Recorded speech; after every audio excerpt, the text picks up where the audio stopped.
Es un gusto volver a encontrarnos de esta forma a distancia por medio de la electrónica. Estamos muy agradecidos a Dios por este tiempo inusual que estamos viviendo, realmente un tiempo único. Desde que comenzamos a predicar así, sin personas en las bancas, sin reuniones realmente, dijimos que considerábamos que esto del coronavirus era una oportunidad, no era tan malo como parecía, una oportunidad para hacernos pensar en Dios, en nosotros mismos, en la muerte, en las realidades espirituales. Y bueno, ya han pasado 5 semanas, creo yo, y creo que estamos todos de acuerdo de que sí, que esto está produciendo algo, un beneficio, dentro de todas las dificultades que nos está causando y que puede llegar a causar de aquí en más. Todos los que conocemos al Señor coincidimos de que esto está trayendo un beneficio espiritual a nuestras vidas.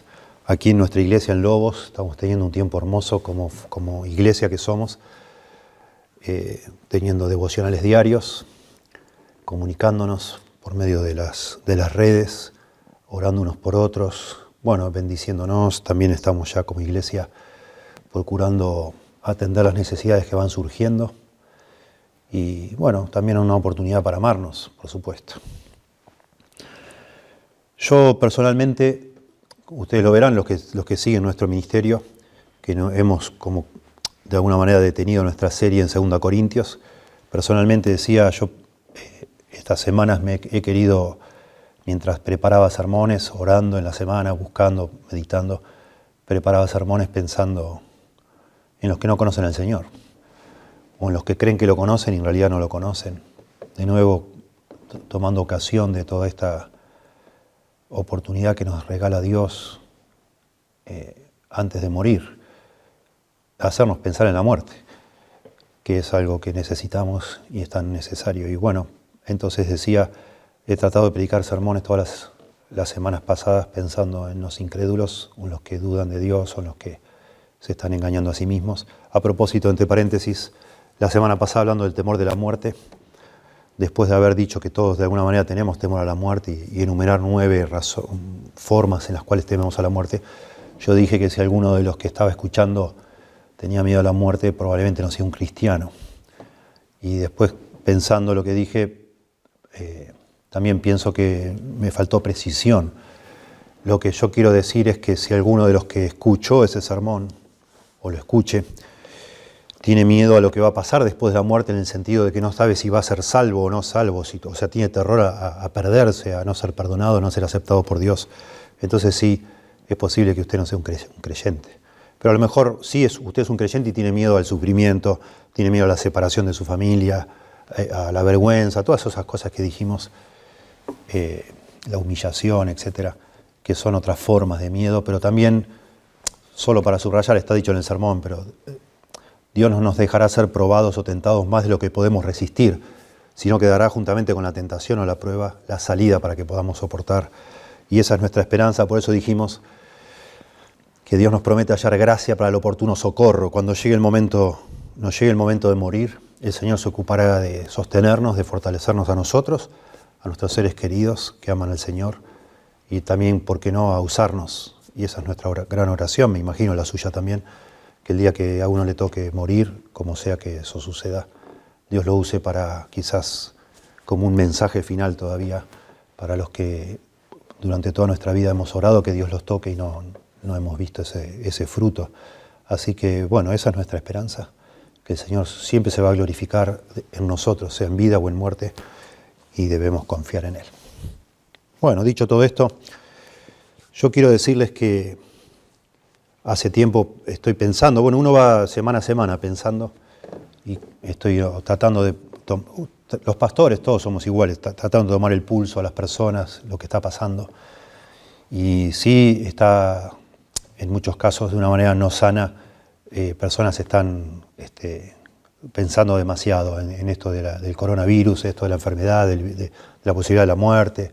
Uno ve noticias y se asombra cómo, por un lado, aplauden a los médicos, por el otro lado no quieren que entren a los edificios, que se vayan a vivir a otro lado, les pintan los autos, bueno, todas esas cosas que nos hacen, son nada más que muestras de que la gente está un poco obsesionada con la muerte y con todas estas cosas.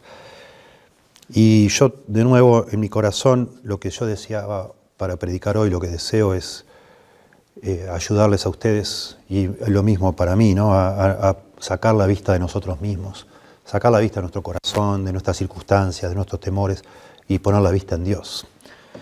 Pero eso es algo que debemos hacer no solo en momentos como este, sino todo el tiempo. La Biblia nos enseña, los dos grandes mandamientos son: amarás al Señor tu Dios con toda tu fuerza, toda tu mente y todo tu corazón, y amarás al prójimo como a ti mismo. Y es notable que toda la ley de Dios se resuma en esos dos mandamientos, siendo que los dos implican poner nuestra vista fuera de nosotros mismos. Y no hay nada más sano para nuestra salud mental, para nuestra salud en todo sentido, que pensar lo menos posible en nosotros mismos y lo más posible en los demás.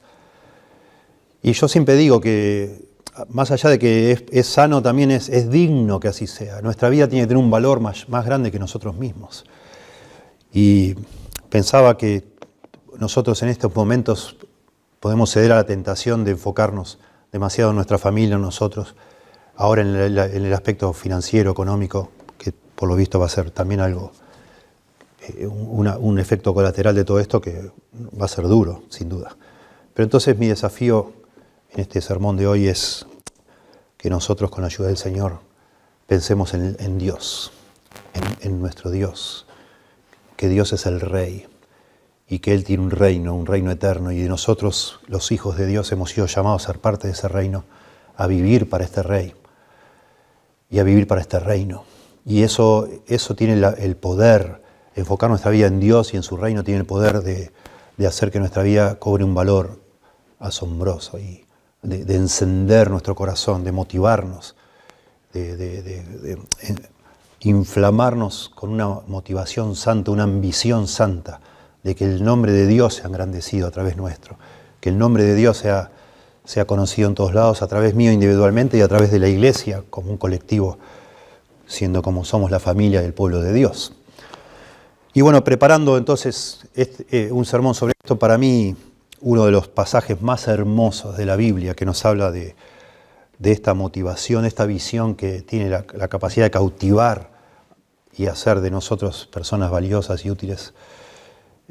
Para mí el Salmo 145 es ese texto, es ese pasaje, y nos muestra a este hombre David, que fue uno de los hombres más sobresalientes de la historia, y nos muestra su corazón y su motivación. Así que empecé a preparar en la semana, y se me ocurrió la idea de ver, porque yo ya lo he predicado hace 4 años este sermón, se me ocurrió la idea de verlo, de escuchar y ver todo mi sermón de hace 4 años, y sinceramente les quiero decir, no creo que sea capaz de, en este momento, con los bancos vacíos, predicarlo mejor que hace 4 años. Así somos los pastores, así son las cosas. A veces uno está como inspirado, a veces uno, y esa es la forma, no sé, por lo menos mi método de preparar sermones es tratar de cargar mi corazón, cargar con estudio, con meditación, con lectura, comparando texto con texto, etcétera, y llegar al púlpito con un deseo desesperado de sacarme eso de adentro, porque es como que necesito decirlo. Y la verdad, escuchando el sermón de hace 4 años, me di cuenta que la verdad no creo que lo pueda predicar mejor, no creo. De manera que he decidido sacar la introducción que le había puesto en aquella oportunidad, que es una introducción extensa, y en lugar de predicar ahora este salmo otra vez, poner la predicación de hace 4 años atrás, con la esperanza de que va a encender nuestro corazón, como lo hizo conmigo cuando lo escuché esta semana que pasó. Y solo a decir, entonces, que hace 4 años, la conclusión del sermón, mi preocupación fue al principio de año, creo que fue un 13 de enero del año 2016, mi preocupación era motivar a la iglesia para tener una ambición santa, para hacer cosas valiosas. Y al final del sermón yo hice una aplicación que tiene que ver con nuestra cultura. Hace 4 años atrás yo decía, se estaban haciendo muchos estudios de que la gente solo quiere entretenerse, pasarla bien, estar tranquila y no tiene metas demasiado elevadas. Bueno, probablemente hoy la aplicación sería otra, aunque eso es pertinente también, justamente para hacernos pensar. Todos coinciden que después de esta crisis que estamos viviendo, el mundo no va a ser lo mismo. Y no sabemos bien cómo será, ya saberemos, pero probablemente esto nos ayude a pensar más en la brevedad de la vida y que no tenemos el control de nada. prácticamente de nada, sino que Dios es el Rey, Él es el Rey. Y esa es la aplicación que yo sugeriría después de estudiar un sermón, un salmo como este, es reconocer que Dios es el Rey, ponernos bajo su autoridad y vivir para ese Rey, y vivir para edificar ese reino, porque todo lo demás es como hojarasca, digamos, madera, heno y hojarasca, cosas que no valen la pena, como yo suelo decir, es cartón pintado, cosas que no trascienden el tiempo. Entonces, bueno, que el Señor use en nuestras vidas meditar en Él, en su grandeza y en lo que más vale la pena, en lo más eterno, que esta crisis que de un día para el otro hizo que de alguna manera todos nuestros planes se deshicieran y probablemente nuestra economía pase lo mismo también, que nos hagan pensar en aprovechar la vida para dedicarnos a cosas que tengan valor eterno. Y eso, mi querido oyente, mi querido hermano, hermana, amigo que nos escucha, siempre si queremos hacer algo de valor eterno, tenemos que incluirlo a Dios, porque Él es eterno. Y Él nos regala a nosotros la eternidad, la vida eterna. A Dios, a la iglesia y a las personas. Las almas de las personas son eternas y su palabra es eterna. Así que el Señor nos guía a cada uno de aquí en más a pensar cómo nuestra vida puede tener más valor y aprovechar el tiempo que Dios nos conceda. Dice así la palabra de Dios, Salmo de alabanza de David. Te exaltaré, mi Dios, mi Rey, y bendeciré tu nombre eternamente y para siempre. Cada día te bendeciré y alabaré tu nombre eternamente y para siempre. Grande es Jehová y digno de suprema alabanza, y su grandeza es inescrutable. Generación a generación celebrará tus obras y anunciará tus poderosos hechos. En la hermosura de la gloria de tu magnificencia y en tus hechos maravillosos meditaré. Del poder de tus hechos estupendos hablarán los hombres y yo publicaré tu grandeza. Proclamarán la memoria de tu inmensa bondad y cantarán tu justicia. Clemente y misericordioso es Jehová, lento para la ira y grande en misericordia. Bueno es Jehová para con todos, y sus misericordias sobre todas sus obras. Te alaben, oh Jehová, todas tus obras, y tus santos te bendigan. La gloria de tu reino digan, y hablen de tu poder, para hacer saber a los hijos de los hombres sus poderosos hechos, y la gloria de la magnificencia de su reino. Tu reino es reino de todos los siglos, y tu señorío en todas las generaciones. Sostiene Jehová a todos los que caen y levanta a todos los oprimidos. Los ojos de todos esperan en ti, y tú les das su comida a su tiempo. Abres tu mano y colmas de bendición a todo ser viviente. Justo es Jehová en todos sus caminos, y misericordioso en todas sus obras. Cercano está Jehová a todos los que le invocan, a todos los que le invocan de veras. Cumplirá el deseo de los que le temen, oirá a sí mismo el clamor de ellos y los salvará. Jehová guarda a todos los que le aman, mas destruirá a todos los impíos. La alabanza de Jehová proclamará mi boca, y todos bendigan su santo nombre eternamente y para siempre. Salmo 145, creo yo, es una joya en la Biblia, porque nos muestra el Salmo 145 qué motivaba, qué era el motor, cuál era la ambición más grande que tenía una de las personas humanamente más exitosas que jamás existió, el rey David. David logró el sumum, llegó a la altura de lo máximo, como un ser humano puede aspirar, ser rey de Israel en el momento de que Israel llegó a su apogeo más grande. Él fue, sí, alabado por todas las personas de su nación, nos dice la Biblia allá en Samuel. Famoso el hombre por su carácter, por su hombría, por todos sus talentos, por su valentía, etc. Fue un gran rey, el rey más grande que tuvo Israel, sin duda. Todos los demás reyes, cuando usted sigue leyendo en los libros de Reyes y Crónicas, fueron comparados con David. Un gran rey, David. Humanamente tocó el cielo con las manos, digamos. Pero a él, nos muestra el Salmo 145, lo motivaba otra cosa. Tenía una ambición, David, mucho más grande que ser un rey. Y creo que nosotros podemos aprender de eso. Y la ambición que tuvo David, como creyente que es, o que fue, es la ambición que debería tener cada creyente, sin duda. Y creo que el Salmo 145 nos muestra mucho de esa ambición. Yo diría que el Salmo 145 nos enseña que la gloria de Dios y el progreso del reino de Dios, de su reino, el reino de Dios, es la ambición más grande y valiosa a la que un ser humano puede aspirar. La gloria de Dios y su reino, el progreso de su reino, es la ambición más grande a la cual un ser humano puede aspirar. Procurar vivir para la gloria de Dios, para que el reino de Dios progrese, avance, y para que muchas personas sean parte de ese reino. Para eso vivía David, no para su reino, sino para el reino de Dios. Y este es un salmo precioso. ¿Están ahí con el Salmo 145? Es un salmo único. El título del salmo dice, ahí ustedes lo pueden ver, que dice que es un himno de alabanza o salmo de alabanza. Eso es, en el hebreo es único. El único salmo que se titula así, Tehilá, es este salmo. Es algo curioso porque el libro de los salmos en hebreo se llama Tehilim. Y este es el único salmo que se llama Tehilá. El libro de salmos toma nombre de este título. Pero es el único salmo que tiene este título.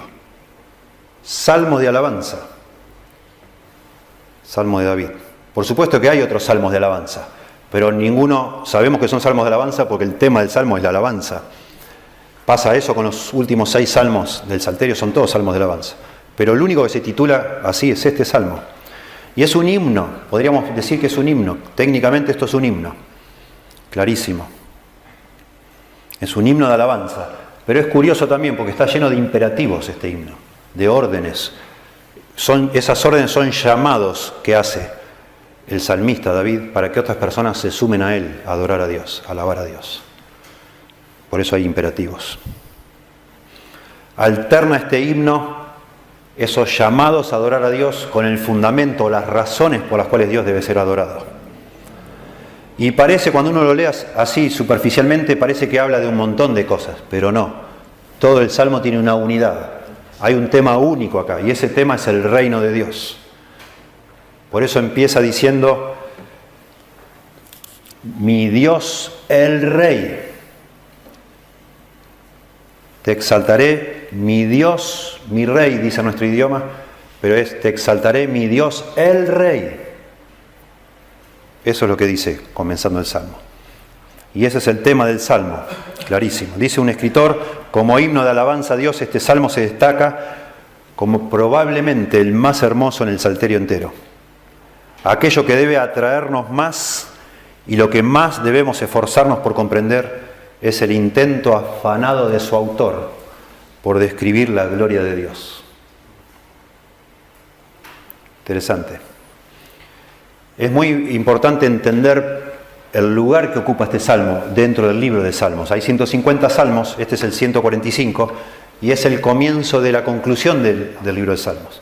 A partir de acá todos los 6 salmos, bueno, los 5 salmos que siguen más este, son la conclusión del libro de Salmos.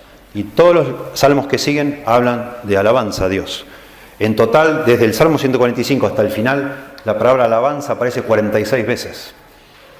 Y este es como si fueran, no sé, ustedes saben, las orquestas de las grandes sinfonías, cuando va llegando al final, los compositores por lo general organizaron todas las partituras para que empiecen a sonar los bombos y platillos y todas las trompetas y empieza como a advertirse que se está llegando al momento cúlmine de la sinfonía. Y esto es lo que comienza a hacer el Salmo 145, de una manera tremenda, exuberante, gloriosa. Mostrar que Dios es digno de alabanza.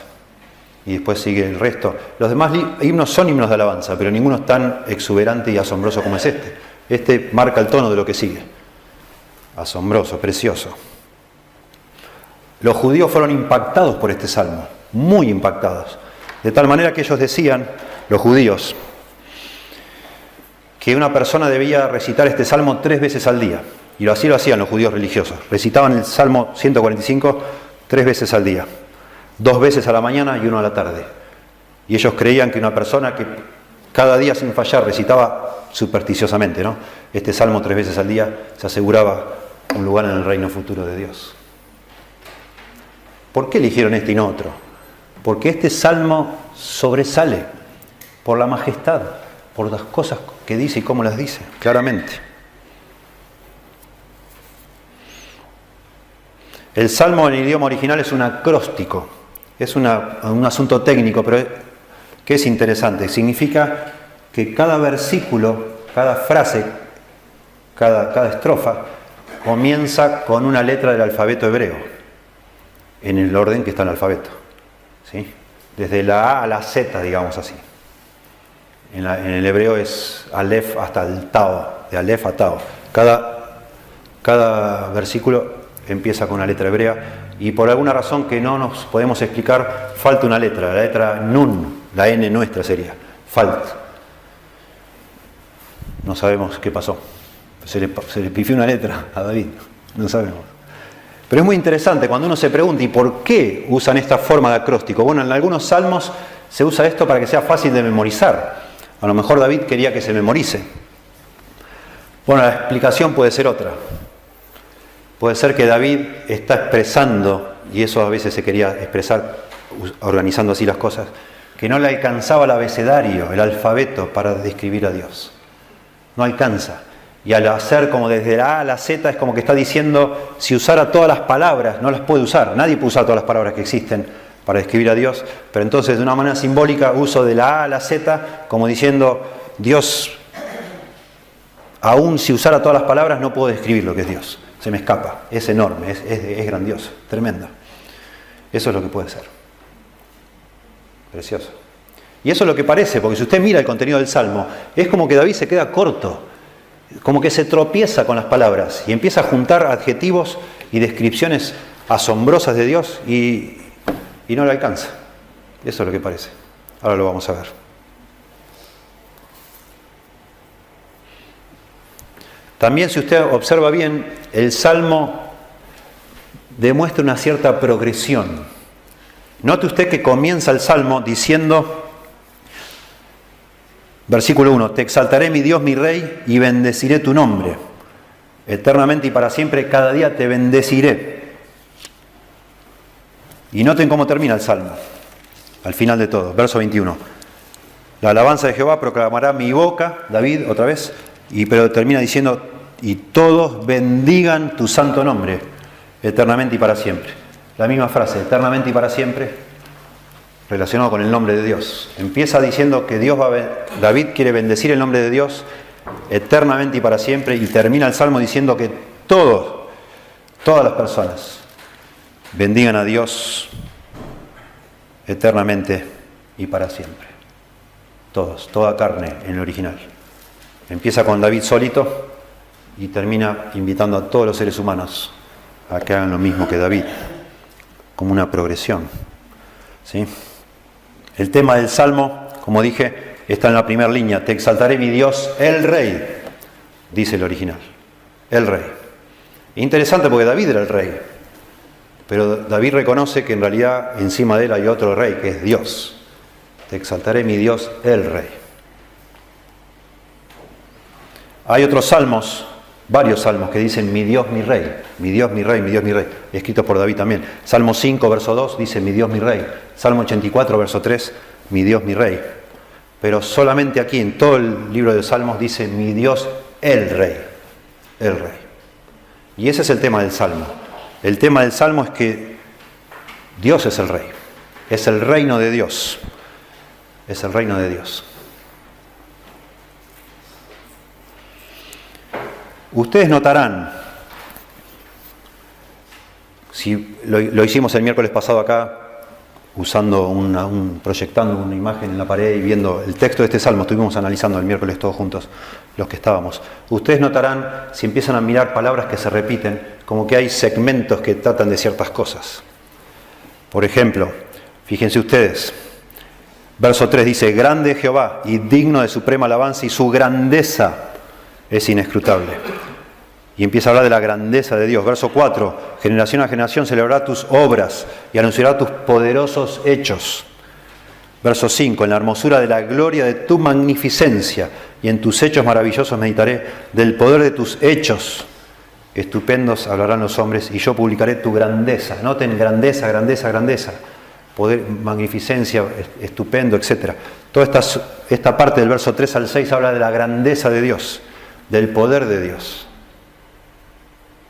Pero cuando comienza el verso 7 empieza a hablar de la misericordia de Dios y su bondad. Noten, proclamarán la memoria de tu inmensa bondad, cantarán tu justicia, clemente y misericordioso Jehová, lento para la ira y grande en misericordia, bueno, verso 9, es Jehová para con todos y sus misericordias sobre todas sus obras. Y ahí habla todo el tiempo de la misericordia de Dios. Y al verso 11 empieza a hablar del reino. Noten ustedes, verso 11, la gloria de tu reino digan y hablen de tu poder otra vez. Verso 12, al final, la gloria de la magnificencia de su reino. Verso 13, tu reino es reino de todos los siglos y tu señorío en todas las generaciones. Y ahí concentra de nuevo todo el tema en el reino de Dios, el señorío de Dios. Y de nuevo pasa, después a partir del verso 14 hasta el verso 20, a hablar de la providencia de Dios, cómo Dios es bueno y cómo Dios cuida de toda su creación. Es notable eso. Por eso decíamos, este salmo es un llamado a que las personas adoren a Dios y también explica las razones por las cuales adorarlo. Y pareciera que da 4 razones. La grandeza de Dios, que acabamos de ver, versos 3 al 6, la misericordia de Dios del 7 al 9, el reino de Dios del 11 al 13 y la providencia de Dios, como Dios provee y sostiene y cuida su creación, del verso 11 al 20.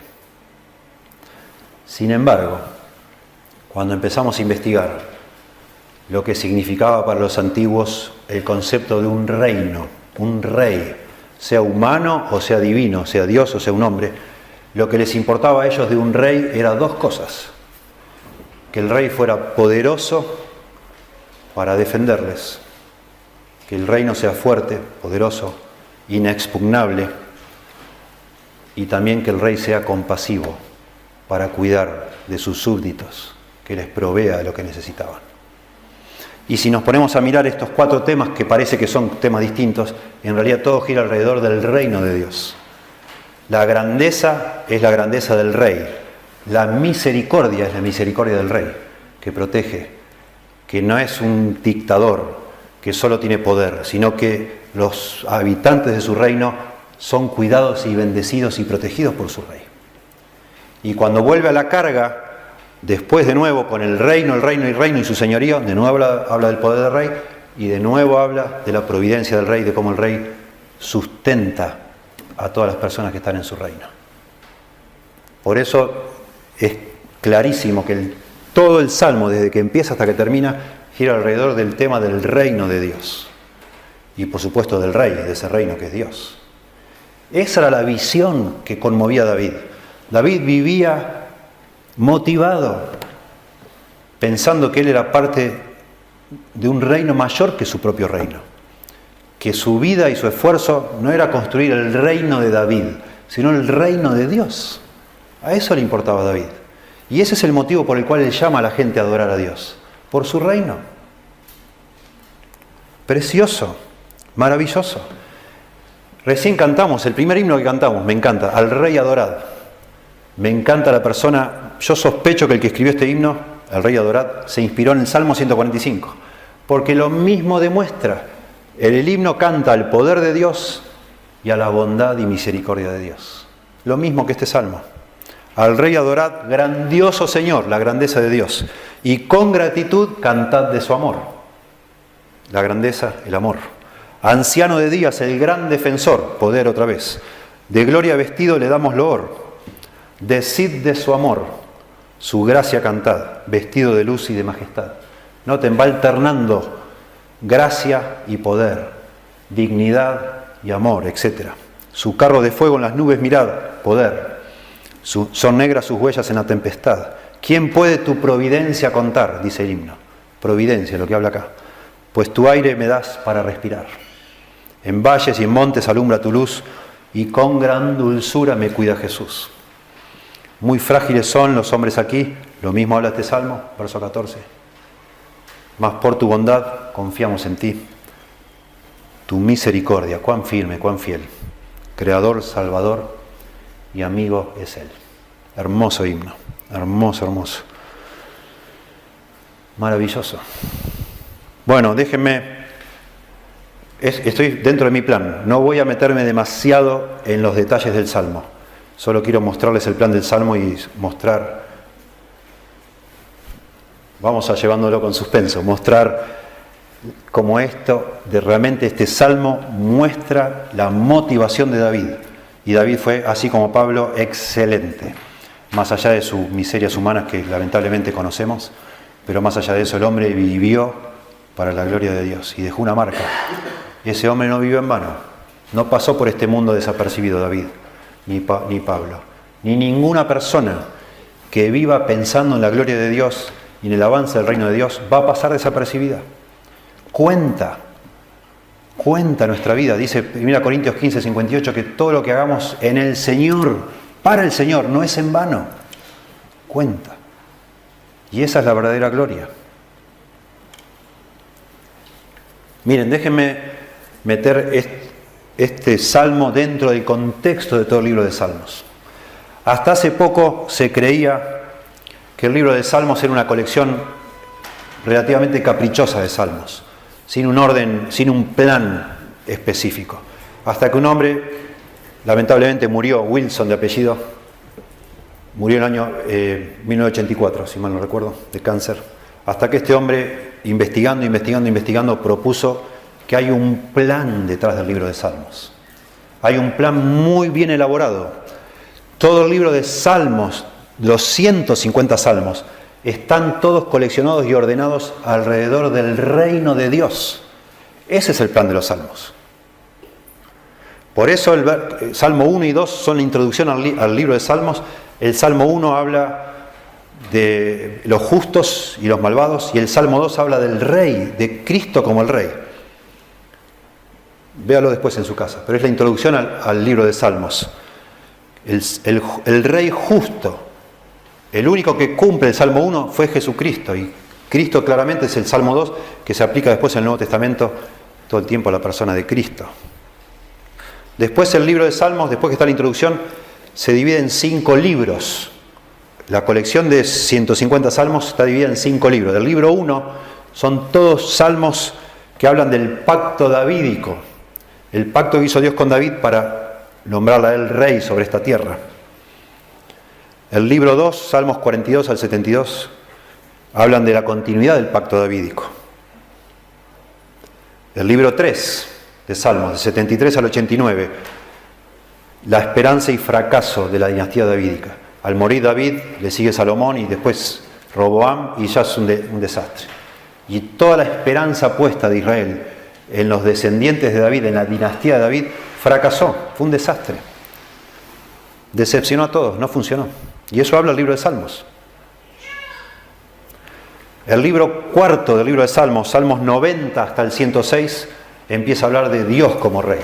Ya no David, ya no los descendientes de David, sino Dios es el rey. Dios es el rey. El verdadero rey de Israel es Dios.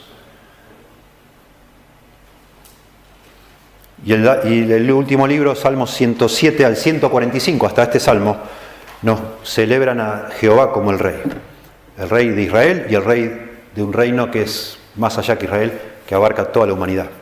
Y termina el libro de Salmos con la conclusión, que son las alabanzas al rey, a Dios. Ese es todo el tema, el hilo conductor en el libro de Salmos. Que el rey humano, el más grande de todos los reyes que fue David, al final fue un fracaso. Pero entonces Israel, porque este es el himnario del pueblo de Israel, debía poner su esperanza no en un futuro rey humano, sino en el reino de Dios. El reino de Dios, ese es el reino que vale. Y eso es lo que celebra el Salmo 145, el reino de Dios sobre esta tierra. Por eso dice, te exaltaré mi Dios, el rey. Él es el rey, no yo, ni mis descendientes. Dios es el rey. Maravilloso. Bueno, y David entonces comienza él a exaltar a Dios y se queda sin palabras. No sabe ni qué decir ni cómo decirlo. parece como que no hay manera de meter en una sola canción, en un solo poema, las glorias de este Rey maravilloso, el Rey de los siglos, con su reino sempiterno, que será un reino para siempre y para toda la humanidad, ¿no? Noten ustedes que empieza David hablando de sí mismo y termina hablando de todos. Si usted tiene ahí el Salmo a la vista, 17 veces en este Salmo se usa la palabra todos, todos, todos, todos, todos. Y a eso quiere llegar David. Empieza diciendo, yo te voy a adorar, Dios, pero al final todo el mundo te va a adorar. Y esa es mi esperanza. Noten ustedes, solo para mostrar algunos. Verso 10, te alaben, oh Jehová, todas tus obras. Verso 12, para hacer saber a los hijos de los hombres, implicando todos. Verso 13, tu reino es reino de todos los siglos y tu señorío en todas las generaciones. Verso 14, sostiene Jehová a todos los que caen, levanta a todos los oprimidos, los ojos de todos esperan en ti. Noten cómo acercándose al final, cada vez se usa más la palabra todos, todos, todos, todos, todos. Verso 16, colmas de bendición a todo ser viviente. Justo es Jehová en todos sus caminos, misericordioso en todas sus obras. Cercano está Jehová a todos los que le invocan, a todos los que le invocan de veras. Verso 20, Jehová guarda a todos los que le aman, mas destruirá a todos los impíos. Y termina la última línea del Salmo diciendo, y todos bendigan su santo nombre, eternamente y para siempre. Bueno, así es este Salmo. La palabra nuestra es exagerado, sería de pronto injusto decir, es exuberante. Todo es como exagerado, pero de una manera preciosa, exageradamente precioso, exuberante. Cada día te bendeciré, eternamente y para siempre. Noten, David está queriendo explicarlo lo máximo, cada día, siempre, para siempre. Todos, todos, todos, todos, todos, todo el tiempo todos. Cada generación, etc. Y cuando empieza a hablar, a usar adjetivos, de nuevo, no les alcanza, no le alcanza. Y en ese contexto, de nuevo, posiblemente por eso usó todas las letras del alfabeto, para darle todavía más énfasis a eso. Ni me alcanza el alfabeto siquiera, o el abecedario. Y en primer lugar, entonces, lo que yo decía, ahora que, entre comillas, demostré, creo yo, que todo el tema de este salmo es el reino de Dios.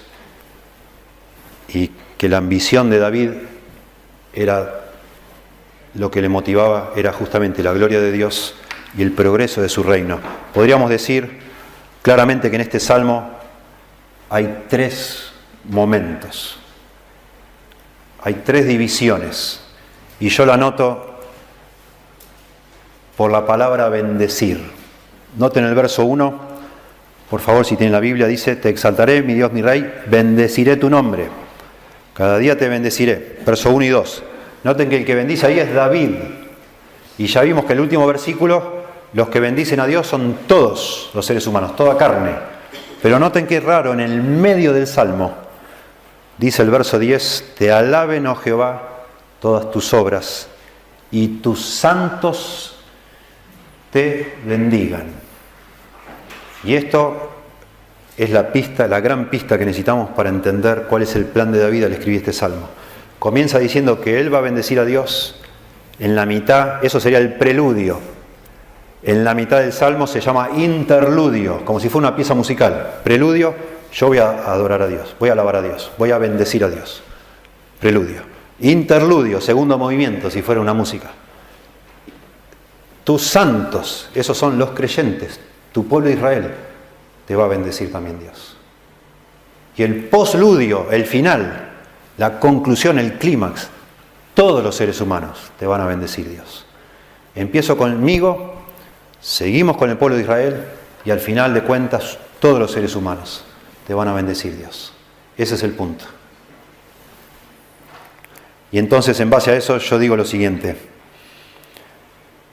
Si la gloria de Dios y el progreso de su reino es la ambición más grande y más valiosa que puede tener un ser humano para vivir en esta vida, podríamos decir, en primer lugar, este salmo nos dice que Dios me llama a mí y te llama a vos, como su hijo, a ser cautivado por su persona y por su reino. en forma personal. Así como David dice, te exaltaré mi Dios, mi Rey, o mi Dios el Rey. Y lo hace en forma personal, entiendo yo que de la misma manera debería sentir yo como creyente. Debería ser mi motivación. Yo, en forma personal, como hijo de Dios, debería ser cautivado por la persona de Dios y por el reino de Dios. ¿Qué es lo que muestra acá David? Te exaltaré, mi Dios, mi Rey, y bendeciré tu nombre. Cada día te bendeciré y alabaré tu nombre eternamente y para siempre. Noten que usa sinónimos de alabar. Exaltar, bendecir, alabar. De nuevo, para hacer un punto y exagerar. Una vez me dijo, tristemente, una persona a la que yo quiero mucho, cuando le expliqué el Evangelio, me dijo hace ya 30 años atrás, ¿para qué quiere ir al cielo? Dice. Qué aburrido. ¿Qué vamos a hacer en el cielo? ¿Toda la eternidad cantándole a Dios? Yo no quiero ir al cielo. Así me dijo. No me interesa lo más mínimo. Bueno, eso es lo que dice la Biblia, que vamos a hacer en el cielo. Vamos a estar la eternidad alabando a Dios. ¿Es aburrido eso? Miren ustedes lo que está diciendo David. Te exaltaré, mi Dios, mi Rey, bendeciré tu nombre, te alabaré. Cada día, dice, eternamente y para siempre. Y eso lo pone feliz a él. Es su ambición. La ambición de David es poder alabar a Dios toda la eternidad. ¿Y no es aburrido eso? No, no es aburrido. Al contrario, es la única cosa de la cual jamás nos aburriríamos los seres humanos, de Dios. Porque otra vez Dios nos cableó, usando la frase en inglés, cableó nuestro cerebro para que jamás nos aburramos de Dios. Te podés aburrir de cualquier otra cosa, y de hecho nos aburrimos de casi todas las cosas. Es muy difícil mantener el interés en algo, es muy difícil, muy difícil. Y siempre yo doy el ejemplo de los jueguitos de los videojuegos. Las personas que fabrican videojuegos tienen, no se imaginen ustedes, vivíamos nosotros en California donde están todas esas compañías de electrónica, son edificios de un montón de pisos, trabajan miles de personas.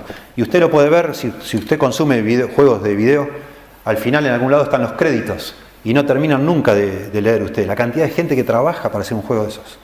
Miles de personas. Uno con el colorcito, otro con el diseño, otro con la animación, otro... Todo para poder sorprender a un muchacho, a un adolescente, durante 6 meses. Y los mejores juegos, y ellos estudian o califican a los juegos, los califican de acuerdo a la capacidad que tienen de no aburrir a una persona, de mantener el interés durante más meses.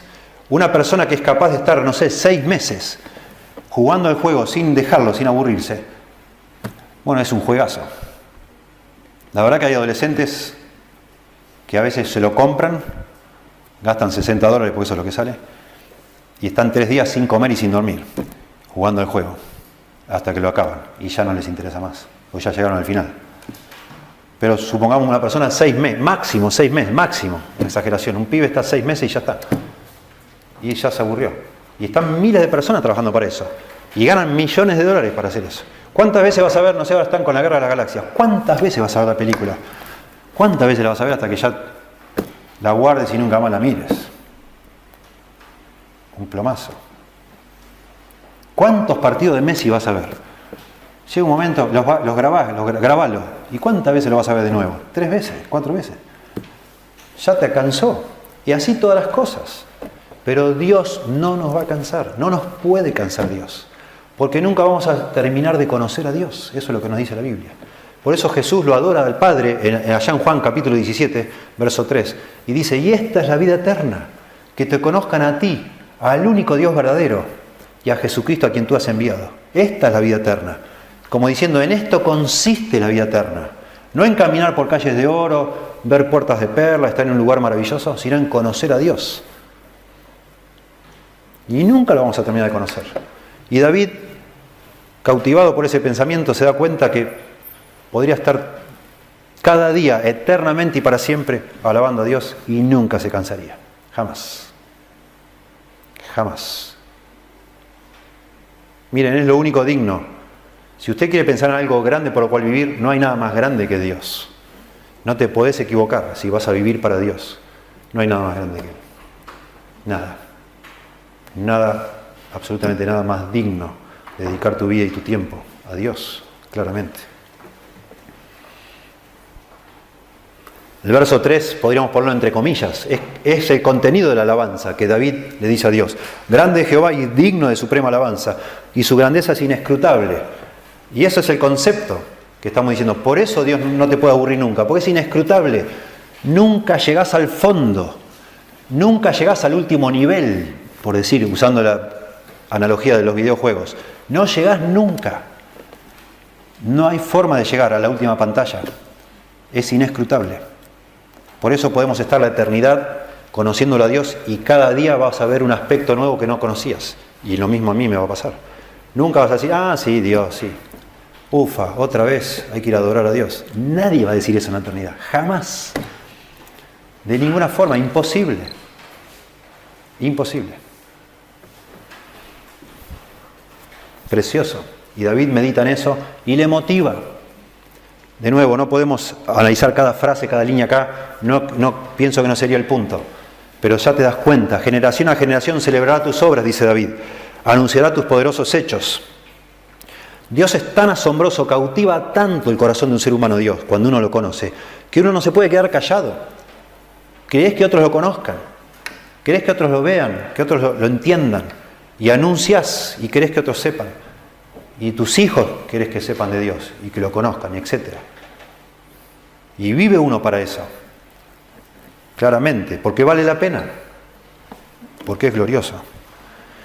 En la hermosura de la gloria de tu magnificencia, lo que hablábamos hoy, noten como apila David calificativos. En la hermosura de la gloria de tu magnificencia, verso 5. Y en tus hechos maravillosos meditaré. Del poder de tus hechos estupendos hablarán los hombres y yo publicaré tu grandeza. La palabra estupendo ahí es una mezcla de asombro y terror. Así es Dios. Nos asombra, así, ¡wow! Y nos da miedo también. No quiero exagerar diciendo más cosas, pero yo empecé hablando de la ambición. Podría haber empezado hablando del asombro, de la sorpresa. Fuimos cableados para asombrarnos por algo. Por eso está todo el mundo enloquecido con Messi. Y llenan estadios y van a verlo a Messi. O a un jugador de otra cosa, según el deporte que le gusta a cada uno. El ser humano quiere que algo le asombre. Y de hecho identifica la diversión con el asombro. Y un día aburrido es un día donde no pasó nada nuevo. Y queremos que algo nos asombre. Y siempre algo queremos que nos asombre, nos asombre, nos asombre. Bueno, lamentablemente, por eso es que los creyentes, creo yo, y por eso estoy hablando de esto, nos falta pasión para servir a Dios, porque no nos asombra Dios. Nos tendríamos que asombrar más con Dios y menos con Messi o con lo que sea. Dios nos tendría que asombrar. Los hechos estupendos de Dios, y eso haría que nuestro corazón se vaya prendido tras eso y viviríamos por eso, claramente.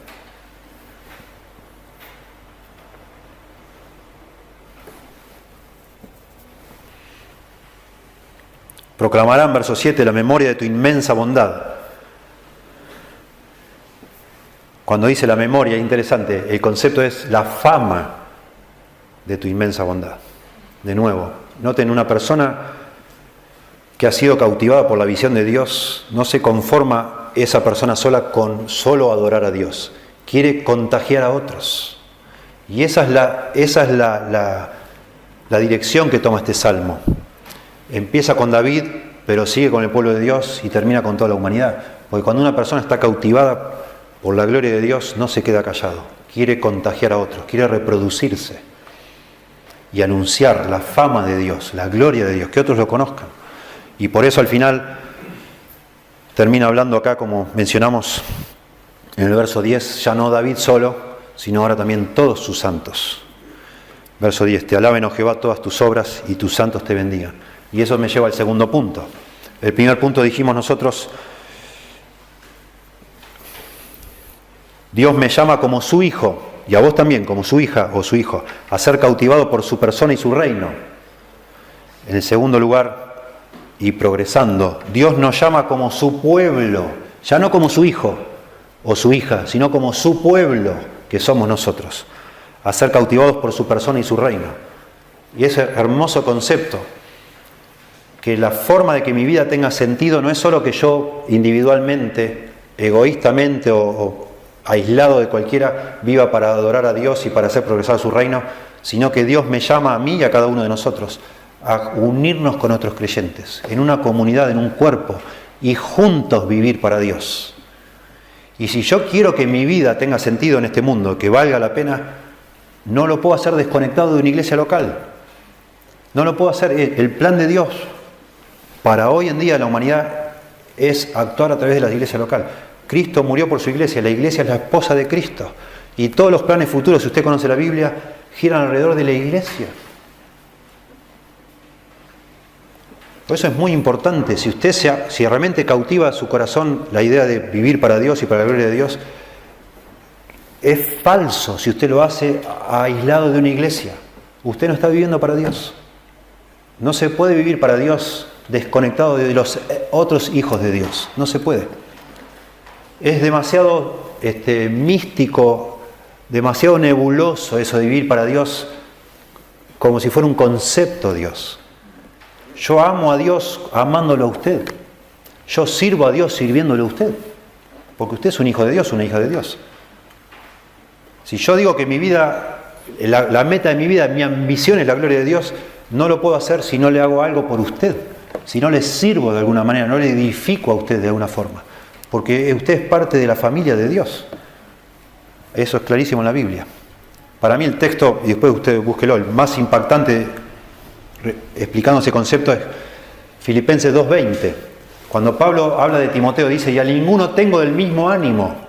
Escuche, a ninguno tengo, Pablo dice sobre Timoteo, del mismo ánimo, ni que tan sinceramente se interese por vosotros. Y explica Pablo lo que acaba de decir, que no hay nadie que tan sinceramente se interese por los creyentes en Filipos. Y dice, porque todos buscan lo suyo propio, no lo que es de Cristo Jesús. Impresionante. Está diciendo que Timoteo es la persona que más se interesa por los filipenses, porque él no busca lo suyo propio, sino lo que es de Cristo Jesús.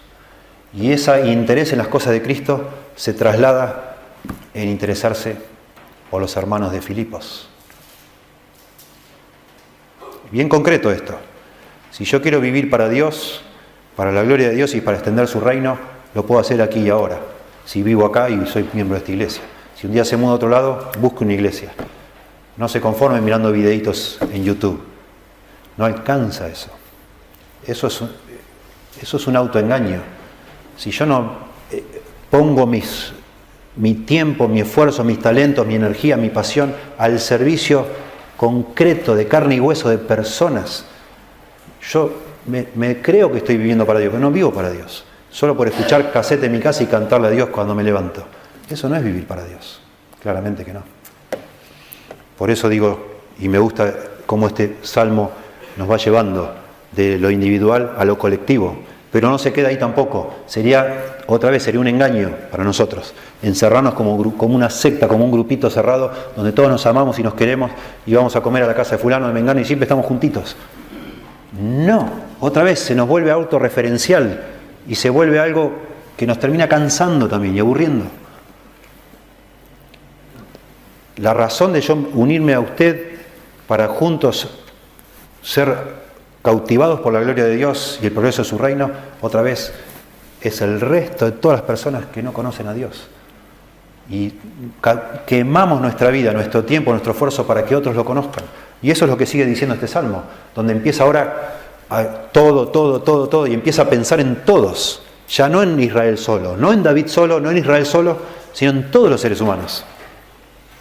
Y entonces el tercer punto, digo así yo medio largo, pero resume lo que venimos diciendo. Dios me llama y te llama a vos, individualmente, como su hijo o su hija, y corporativamente como su pueblo, a, cautivados por su persona, trabajar para el progreso de su reino en esta tierra. Y empieza entonces, a partir del verso 12 hasta el final, para hacer saber a los hijos de los hombres, noten, a todos, sus poderosos hechos y la gloria de la magnificencia de su reino. Tu reino es reino de todos los siglos y tu señorío en todas las generaciones. Y empieza a hablar ahora de la misericordia de Dios relacionado con lo que se llama la gracia común. Antes hablaba más relacionado con la salvación, cuando hablaba de la misericordia de Dios en los versículos anteriores. Versículos 7, 8 y 9 estaba hablando de la salvación. Dios tiene misericordia en el sentido de perdonarnos los pecados, y citaba ahí a Éxodo 34, 6. Ahora empieza a hablar, como está hablando de toda la humanidad. La verdad es que Dios no es el salvador de toda la humanidad, no lo es, pero sí es el proveedor de todos los seres humanos. Dios hace salir el sol sobre justos e injustos. Dios le da de comer a cada ser humano, Él atiende a cada persona, a nadie deja desamparado Dios. Y eso es lo que empieza a decir acá ahora para hablar de las dimensiones universales del reino de Dios. Por eso dice, verso 14, sostiene Jehová a todos los que caen y levanta a todos los oprimidos, a todos, no a algunos, a todos. Los ojos de todos esperan en ti y tú les das su comida a su tiempo, abres tu mano y colmas de bendición a todo ser viviente. Noten el énfasis, cada ser humano en esta tierra. Justo es Jehová en todos sus caminos y misericordioso en todas sus obras. Cercano está Jehová a todos los que le invocan, a los que le invocan de veras. Acá empieza a hacer una distinción. Si bien Dios alimenta a cada ser humano, lo sostiene, le da aire para respirar, etc., Dios se relaciona de una manera personal solamente con las personas que lo invocan sinceramente. Eso es lo que quiere decir de veras. No todos los seres humanos buscan a Dios, ni le agradecen nada a Dios. Está lleno de gente que dice, a mí nadie me regaló nada, cuando la Biblia dice claramente que todo le regaló Dios. Pero hay personas en medio de esa humanidad bendecida y beneficiada por la gracia común de Dios, que en algún momento de sus vidas le buscan a Dios, porque Dios actúa en sus corazones, y Dios ahí está cercano para responder. Cumplirá el deseo de los que le temen, noten, hablando de los que le temen, oirá a sí mismo el clamor de ellos y los salvará de ellos, los que le temen, los que le buscan sinceramente. Jehová guarda a todos los que le aman. Noten de nuevo como restringe, dentro de todos hay un grupo, los que le buscan sinceramente, los que le temen, los que le aman.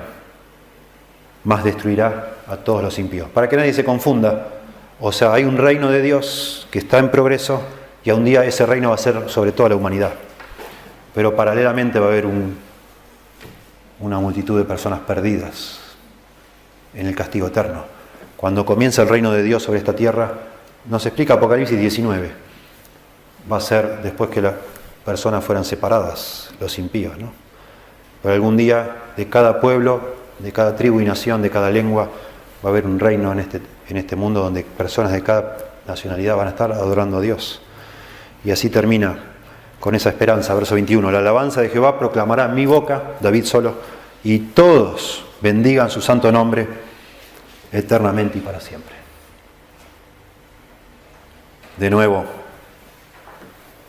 ese es el gran tema de todo el libro de Salmos, que hay un reino eterno de Dios. Dios es el rey. Y Israel, en el libro de Salmos, es llamado a poner su esperanza en ese reino, por el cual vale la pena vivir y morir por ese reino. Bueno, conclusión de todo esto. Estamos viviendo en tiempos muy raros, cada vez hay más escritos, trato yo de mantenerme al día, muy difícil, leyendo cosas que se van publicando. Está lleno de personas en las universidades tratando de descifrar la cultura en la cual estamos viviendo, muy rara, muy rara. Y cada tanto picoteo y leo de cosas. Leí hace poco de un profesor de universidad en Estados Unidos, que empezó a escribir de cómo él observa, un hombre ya mayor, cómo en los últimos 20 años los muchachos en la universidad ya no son lo que eran antes.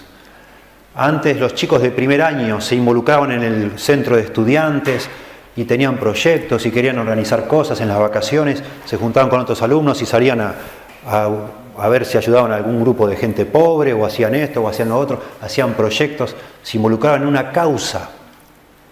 Ya no. No les interesa nada. Algo ha pasado. Cada vez hay personas menos ambiciosas.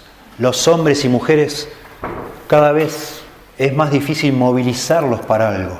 que no sea sus propios intereses egoístas, su deseo de diversión, de entretenimiento, de satisfacción. Cada vez es más difícil.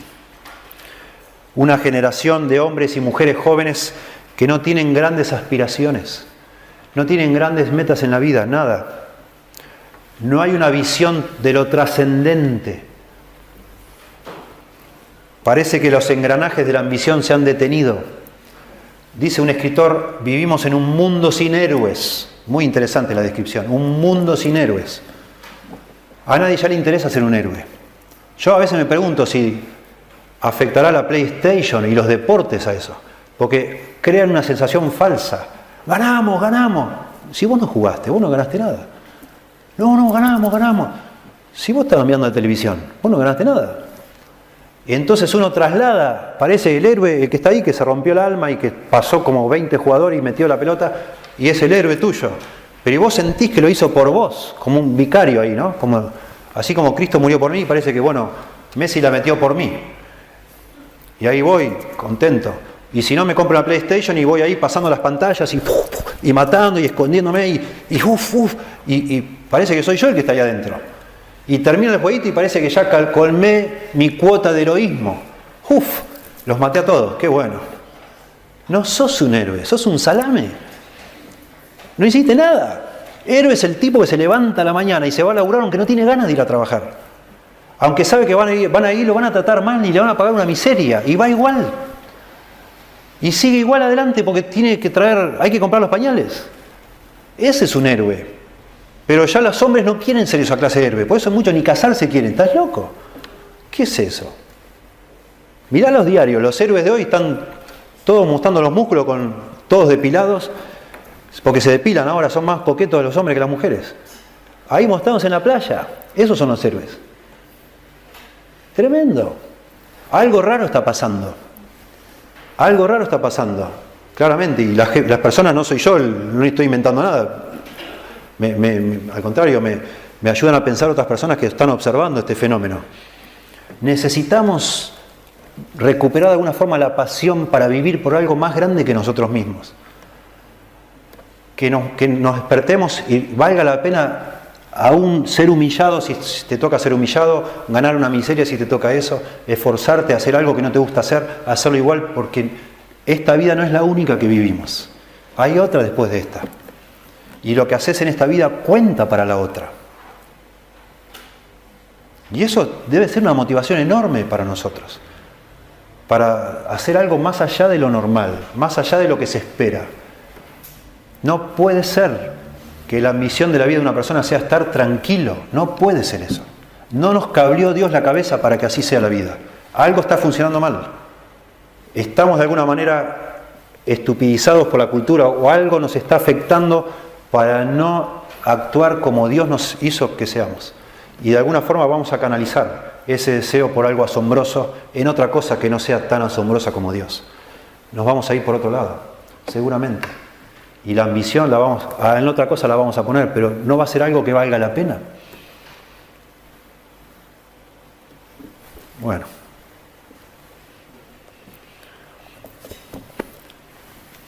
Me lo digo a mí mismo también, lo que estoy diciendo. No me creo que afuera del barco, digamos, ¿no? Es una lucha diaria. Y de pronto a veces tenemos viento de cola, digamos así, que nos lleva. Y a veces no, a veces te levantás y tenés que orar. Señor, por favor, ayúdame, Señor. Ayúdame, por favor, Señor. Y te vas levantando ahí. Y hasta que llegás al baño y te lavas la cara, seguís, Señor, por favor, dame fuerza, Señor, dame fuerza, por favor. No quiero ir. Yo no quiero, me aburre esto. Pienso ahora, digo la palabra aburre, pienso en los muchachos, las chicas. Oh, la escuela, no, otra vez no. Es un plomo. Orá a Dios y a darle para adelante. Hacelo. No abandones, no dejes. No te rindas, no renuncies. Seguí adelante, hacelo. Pero hacelo pensando en el Señor, en algo más grande que vos. Vale la pena. Serví a Dios, vivamos para Dios, para la gloria de Dios y el progreso de su reino. Vale la pena. Parece mentira, pero usted, así como se ve a usted mismo, que no hizo nada nunca demasiado valioso en la vida, usted y yo podemos contribuir al progreso del reino más glorioso que que jamás va a ver, que es el reino de Dios. Somos parte de ese reino. Eso es tremendo. Señor, te pedimos tu ayuda para motivarnos, por favor, Dios, para vivir de una manera realmente única, Señor, diferente. Que nuestra vida cuente, que valga la pena. Por favor, ayúdanos, Señor, a despertarnos cada día y por fe andar, no por vista, como dice Pablo allá en 2 Corintios. Teniendo nuestra mirada puesta en el galardón, teniendo nuestra mirada puesta en las cosas que no se ven, que son eternas, no buscando el aplauso, la gloria de los hombres, que es vanagloria, sino tu gloria, Señor. Que nos des ambición, una ambición santa, que por favor nos sacudas de tanto egoísmo, que en definitiva también nos deja vacíos, hartos, aburridos de la vida, Señor, buscando a veces, comprando cosas que no necesitamos, haciendo cosas que ya ni sabemos por qué las hacemos, solo para buscar un estímulo que rompa el aburrimiento de todos los días haciendo lo mismo, Señor. Por favor, que sea el estímulo sea vivir para ti, Señor. No comprar una chuchería o algo que ni siquiera sabemos ni para qué lo hicimos, Señor. Ayúdanos, por favor, Señor. Jóvenes perdidos mirando pornografía, una vida miserable porque no tienen una cosa realmente que valga la pena dedicarse, Señor. Algo que cautive sus almas, sus mentes, sus imágenes que realmente sean gloriosas. Chicos que gastan horas y horas matando muñequitos que no existen, Señor. Por favor, ayúdanos, Dios, por favor, te rogamos, a usar el tiempo con sabiduría, darnos cuenta que la eternidad no es un juego, creer lo que decimos que creemos, Señor, y vivir de acuerdo a eso. Por favor, ayúdanos, Dios. Te lo rogamos en el nombre de Jesús. Amén.